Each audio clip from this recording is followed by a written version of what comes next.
Hello everybody, I'm Javier Puy from postdoc in Trinity College Dublin, but today I will present some of the work that I did during my PhD in Czech Republic that recently, like this year, came out in New Phytologist. Let's see if this works. I think it's the other. No. Okay. So why competitive interactions? Competitive interactions, in this case plant-biotic interactions between individuals of the same or different species, are one of the most important drivers of community assembly and establishment. So like natural, if we go to nature and we see a community, a plant community, the structure and composition of the community is very defined by the biotic interactions that the species and the individuals have. That's why, because of this importance, plant competition has been long studied for a very long time ago, like especially in community ecology. However, there are still like many questions unresolved.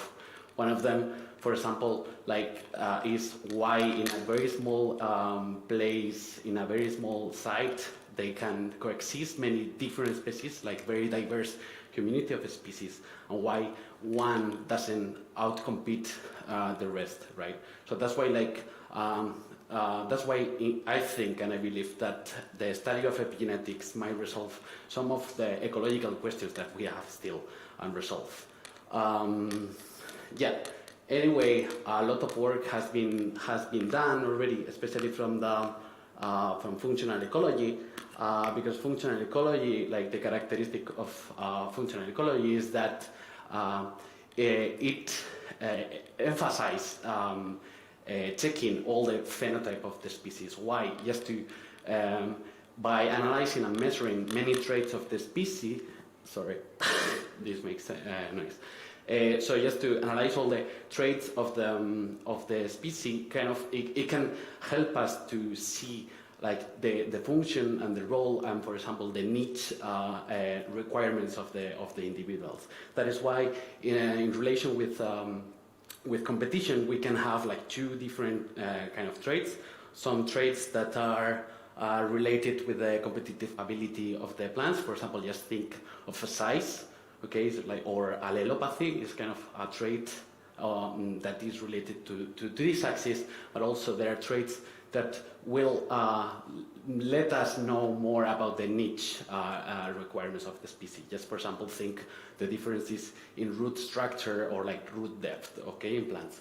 So from ecological theory, two species can coexist, although if they are very similar, they have very similar competitive ability, they can coexist if they have just little differences in their needs differences. However, in case that there is like a huge differences in competitive ability, one will be outcompeted. So in order to be able to stay, to coexist, the only option is just to trigger some modifications in the needs, so like having another strategy, or just reducing this competition that it experiences. So that's why, like, from all these sources of variation in the phenotype, what I'm very interested is in this part. So just like the phenotypic plasticity. So just as a reminder, we can find like phenotypic plasticity within the generation, what was normally called plasticity in general, but also there's like transgenerational effects. Just also as a reminder, transgenerational effects might be triggered, like it can be caused by like differences in seed allocations, for example, or also because some environmentally induced epigenetic modifications. I say this because the results that you are going to see are like only the effects that you are going to see is after removing the effect of seed mass. Okay.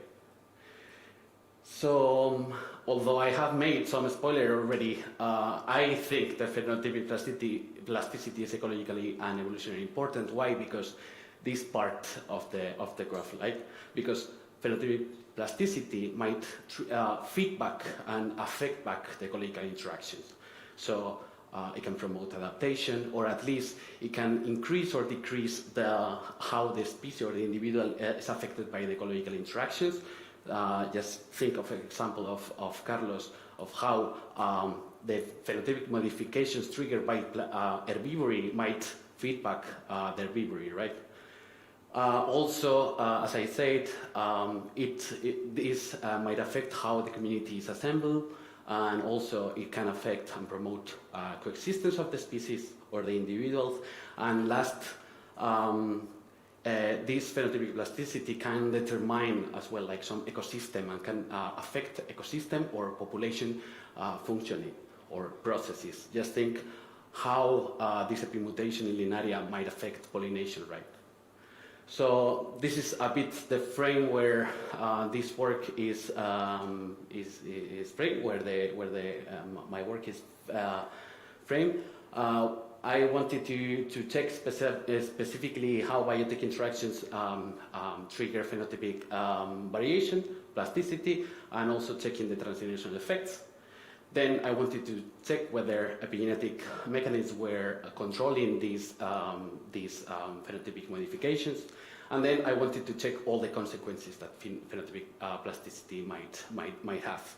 So plant adaptation, coexistence, and ecosystem functioning. So in order to do so, we performed 4 coordinated experiments that I will explain one by one later. But what they have all in common is the model species that we use, that is Taraxacum brevicorniculatum, that is an apomictic species. So in our case, we work only with one genotype, and all the generations are clones of themselves. Okay, offsprings are clones of the mothers, of the parents. So yeah, in order to reduce as much as possible the genetic variation. So first of all, what we needed is to run a parental generation. In this case, we grew our focal plant alone or in competition with a different species or itself. But basically, all these species differ in their competitive ability. So in some cases, Taraxacum was not suffering competition, and in some cases, our Taraxacum was suffering a lot of competition. What we struck already from this first generation is that with increasing level of competition, the plants were having some phenotypic modifications. For example, they were having more coriaceous leaves, as well as they were investing more in roots than when they were with no competition, as you can see in those graphs.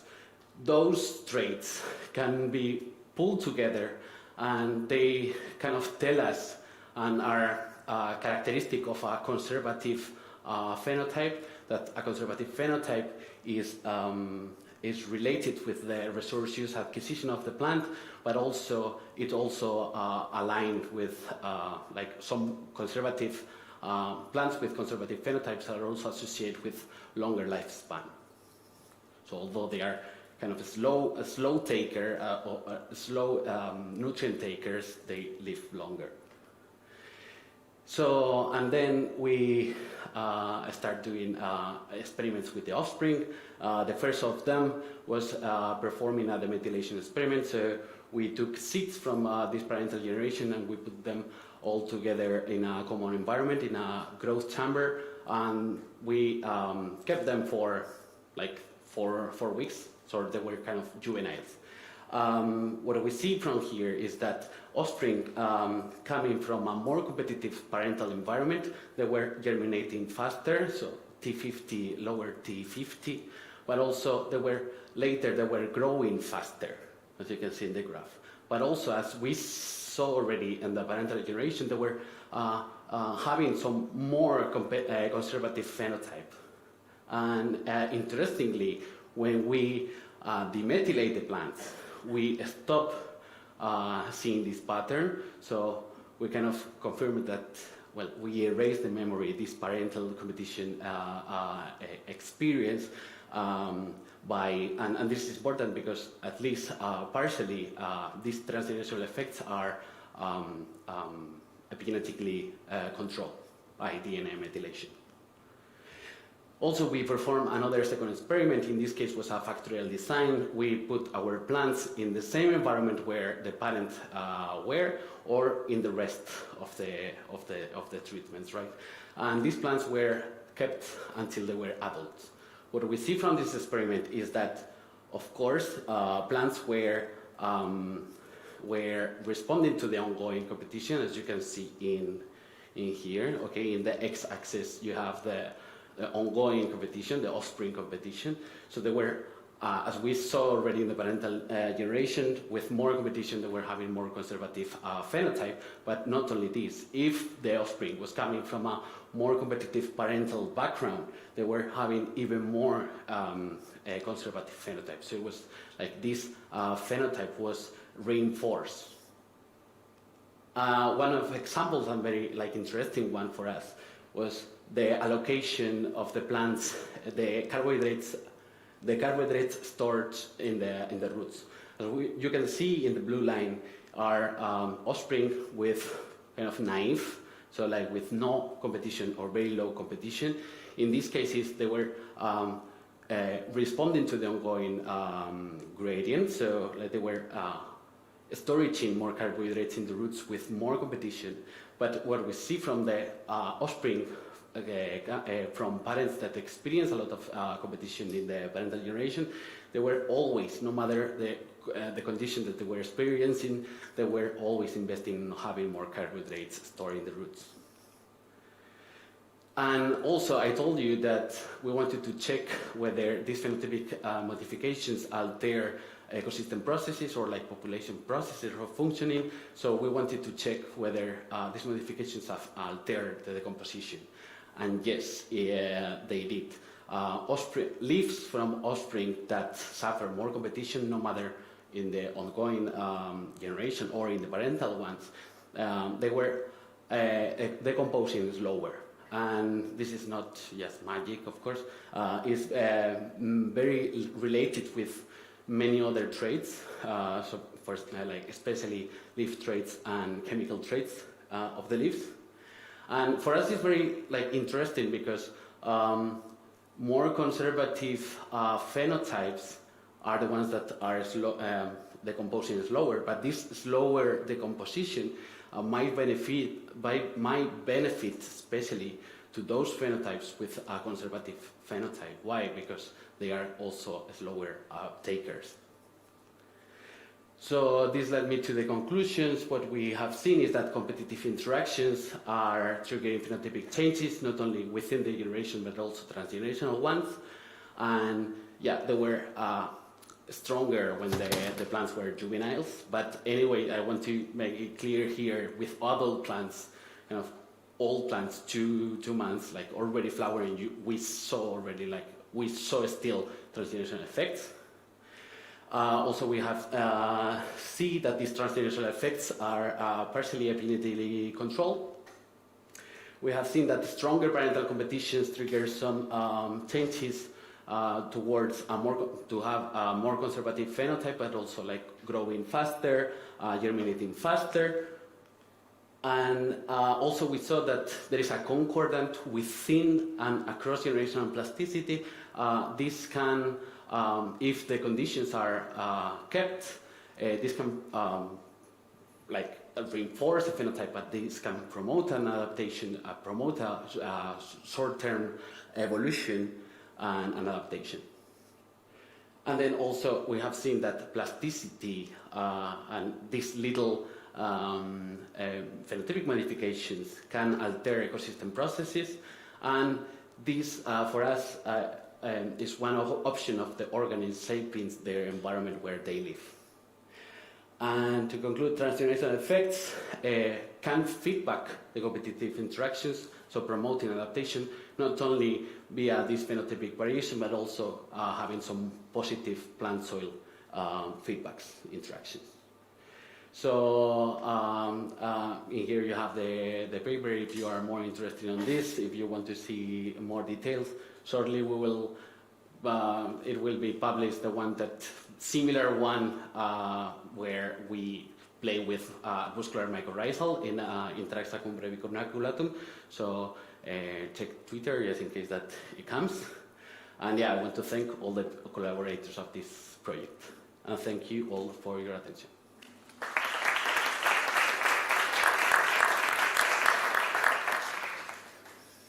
Thank you, Javier. Questions in the room? Yeah, that's Adrienne.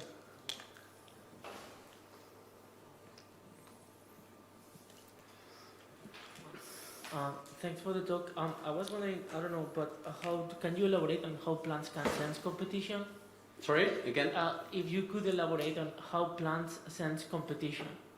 Well, first, physical, sometimes like roots touch themselves, like touch each other, so they can sense if there is something there, and also like changes in the light, like changes in the ratio of like red and blue light. I think like radiation, so they can like, of course, plant can understand like what is in their sites, like close to them, and also like chemicals, like via roots or via yeah, from the air. But anyways, in this case, for example, we believe that the competition, like the main driver of competition in this experiment was below ground. Yeah, so not that much about light competition in this case. And there was Oliver. Yeah, just a quick question. In the first experiment, you found that plants from competition environments, their offspring grew faster and it had more conservative traits, and that doesn't go together well. How do you explain that? Yeah, indeed, it's kind of counterintuitive thing, because like a plant that absorbs faster, they might grow faster. Anyway, this growing, we interpret this as when they were small still, I mean, like the growth rate at the juvenile stage is much different than the growth in the adult stage. So that's why, like, during the early stage, it makes like this, exactly as you say. So they try to run faster than the other, but then probably because this phenotypic trade-off, they cannot grow as much as other plant or individual with a more absorbed, acquisitive phenotype. And also in relation with this, well, in case that there is no more answer. Okay, last question up there.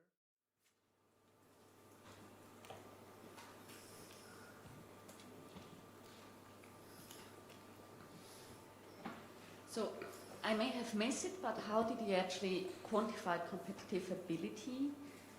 Fertility.